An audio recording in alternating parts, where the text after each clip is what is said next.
Alright, so today I want to introduce you to the Sandblast ball python. The Sandblast has a really unique appearance. As a matter of fact, it looks like someone took a sandblaster and kind of blasted away some of the color and the pattern on a ball python. That's the effect you get. I say it's a really good name for the morph. It's not really popular. It really hasn't been out that long. And as a matter of fact, if you go over to Morphmarket, there's not a whole lot of examples of the Sandblast, but there are a few that you can kind of pick out and you can kind of see the potential of the Sandblast. You get an effect that you don't really see in any other ball python morph. And as a matter of fact, you probably heard of the urban camo. Believe it or not, the urban camo has Sandblast in it, and it looks almost like a pied, although it doesn't have two copies of the recessive pied gene. It just has one copy, it's het pied. It's kind of an interesting mix with the Sandblast and the het pied to make the urban camo. And if you just had the Sandblast by itself, I'd say usually with just base genes, a lot of people say this is possible Sandblast, because in some cases you really can't see the effects of the Sandblast, and sometimes it's really obvious that you have some really dramatic effects when you mix in Sandblast with some combos. So what I'm going to do is I'm going to jump over the internet and I want to show you the potential of the Sandblast ball python.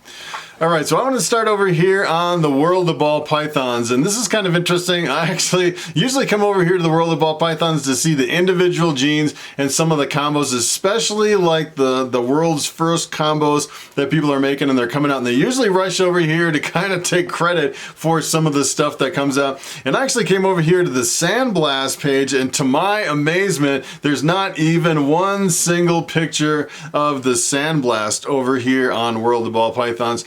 And I'm thinking maybe the Sandblast just by itself may be a really subtle morph. As a matter of fact, I've seen a lot of people over on Morphmarket, they'll list something like a pastel possible Sandblast. A lot of times they don't even know if the Sandblast is in there, but you can actually really tell the Sandblast in some combos. And what I want to do is I want to jump over to Morphmarket, and I want to start with this snake right here. This is the pastel pied. Now let me tell you, when you add Sandblast to a pastel pied, you can definitely tell the Sandblast is in there. So I kind of want to start with just the pastel pied without the Sandblast, so you can kind of get an idea of the effect that Sandblast has on this combo. And the pied is a recessive mutation if you're not used to ball pythons. Essentially what the pied does is it brings in these patches of white through the snake. Sometimes you can have a high white pied with a lot of white, and sometimes you can have a really low amount of white on a pied. Sometimes it's completely random. And the pastel, when you mix it in, a lot of times it brings out a lot of the yellow color, and sometimes I'd say it's really hard to actually see the pastel in pied. Sometimes it's really difficult. Sometimes they kind of brown out as they get older, and a lot of people actually question whether they have pastel in there, and sometimes you can tell. Usually with pastel, you can the kind of the giveaway is that pastel gives a snake green eyes. So sometimes you can look really close at the eyes, and if it actually has green eyes, you know it's a pastel pied. And this is what happens when you make Sandblast in with a pastel pied. Take a look at this. It almost looks like someone took the color and the pattern and just kind of sandblasted it away a little bit, and you kind of lose some of the color and the pattern in there. It makes a really interesting effect to the pastel pied. It really kind of pops out in this example. And the next one I want to show you, this is actually kind of the same as this one, except this is the super pastel pied. Two copies of the pastel gene, and with the pied it's a recessive mutation, so you actually have two copies as well. You can see this one has a little bit more white as far as the pied. And it's interesting, with two copies of the pastel, you can actually see it looks a little bit kind of sandblasted already. It kind of starts out that way. And this is what happens when you mix Sandblast with the pastel pied. Take a look at this one. This is kind of crazy looking snake, and it's kind of interesting. It almost gives it kind of patches through the snake, where you have like dark patches and light patches, and it really works to your advantage. Once we get to the urban camo, those patches become gray and black. Really stark differences in the urban camo. You can kind of see it's almost kind of breaking through the urban camo kind of an appearance in this Sandblast killer pied. Here's another one. It's pretty much the same snake as I just showed you. I wanted to show you another example where it's kind of breaking through a little bit more. This is the same thing, the Sandblast, super pastel, and the pied. Just a different example. You can see it's a lot more dramatic here in this example. You can definitely tell it's just kind of sandblasted away all the color and the pattern in this snake. Pretty awesome. So I want to show you a couple more. This is actually the pewter. If you're wondering what the pewter is, the pewter is pastel and cinnamon together. Sometimes it makes a really almost a metallic looking snake. Pretty awesome. And I want to show you what the Sandblast does to the pewter. This is actually the Sandblast pewter. You can definitely tell it kind of blasts away some of the pattern of the pewter. And I actually did one better. I actually pulled up a picture of the Super Sandblast with the pewter. Take a look at this. Look at what the Super Sandblast does. It really gives you a really dramatic effect and just kind of blasts away all the color and pattern. It's kind of interesting. And as a matter of fact, if you actually started with this and you bred this to something else, you know 100% sure that all the offspring would contain Sandblast. Even if you got normal looking snakes or some pastels or something like that, you could definitely tell that based on the breeding that you'd have Sandblast in all the offspring. And I actually like to see a Sandblast listed over on the World of Ball Pythons if someone actually took something like this and bred it to something else. So here's another one. This is the Super Pastel Mojave Pied, and the reason I actually picked this snake is because I found the same snake with Sandblast in it. So this is essentially the same combo with the Sandblast stripped out, so you kind of get an idea of what the base gene looks like without the Sandblast. And it's kind of interesting. I really like the Mojave Pieds, which is the Mojave Pied looks really similar to this, except it has a lot darker colors and a starker contrast between the white and the colors.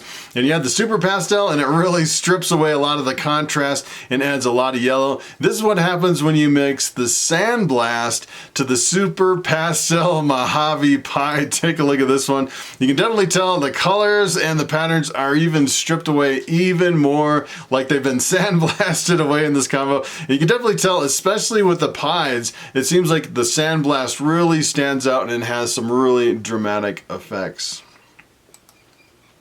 So here is the Sterling. The Sterling is another metallic looking snake. If you wonder what the Sterling is, the Sterling is actually the Super Pastel with the cinnamon. The cinnamon's a dark morph. You add Super Pastel on top of it, you get a Sterling, kind of a metallic colored snake. And this is what happens when you add the Super Sandblast to the Sterling. Take a look at this. Completely changes the appearance of the snake. It looks really awesome. Almost gives it like a metallic color. As a matter of fact, when I first saw this one, it almost looks like a champagne combo. You know, the champagnes usually have, you know, kind of strips out all the pattern of the snake and gives it a solid color of a different color. You know, sometimes the champagne, a lot of times the champagnes will look like this with different combos, and they'll just be a slightly different color of kind of the same thing that's all stripped away. And in this case, you can kind of see even more kind of this pixelation all through the snake from the Sandblast. Looks like someone took a sandblaster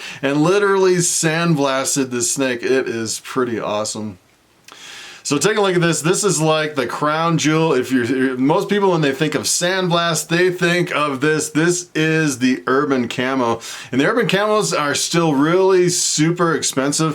And it's kind of interesting. You kind of can see this like in the Pastel Pied and the Super Pastel Pied, where you kind of have this faded out two-tone color of a really light color. And in this case, it comes out really black and gray, and it's really stark with the white. The white's actually coming from just one copy of the pied gene, so it's actually het pied. So this is actually Sandblast 100% het pied, which is really a simple combo. As a matter of fact, if you actually took a Sandblast and you bred it to a visual pied, you would actually get 50% of the time you'd get Sandblasts that are all 100% het pieds, which would be urban camos.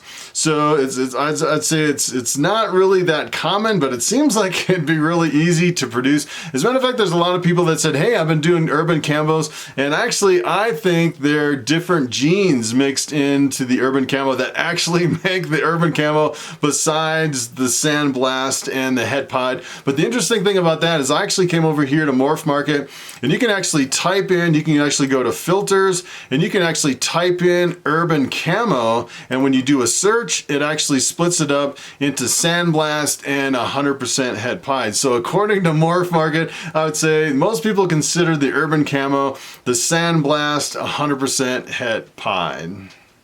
All right, so it is time for the question of the day. And Stephen Pendleton asks, what is your favorite part about being a ball python breeder? And that is a very good question. I'd say probably the number one thing that I like is actually going to the reptile shows and meeting other breeders and hearing about their projects and all the different combinations. It can actually turn into an obsession. Sometimes you can just stand there for hours and hours and talk about ball pythons. There's so much to it. And probably the number two thing that I really like is seeing all the new stuff coming out that other breeders produce. And if you think about the number of possible combinations, there are hundreds of base morphs, just the single gene morphs when it comes to ball pythons, and the number of combinations is almost unlimited. There are millions and millions of combinations that you can actually produce, a lot of which hasn't been produced yet. And it's kind of interesting when people come out with new morphs. There's a lot of new morphs coming out every year, and then we start mixing those into the current, you know, the kind of the library of ball python morphs,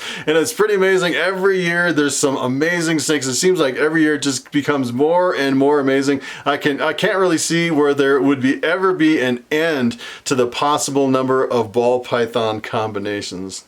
So that is pretty much it. Thanks for watching, and I will see you in the next video.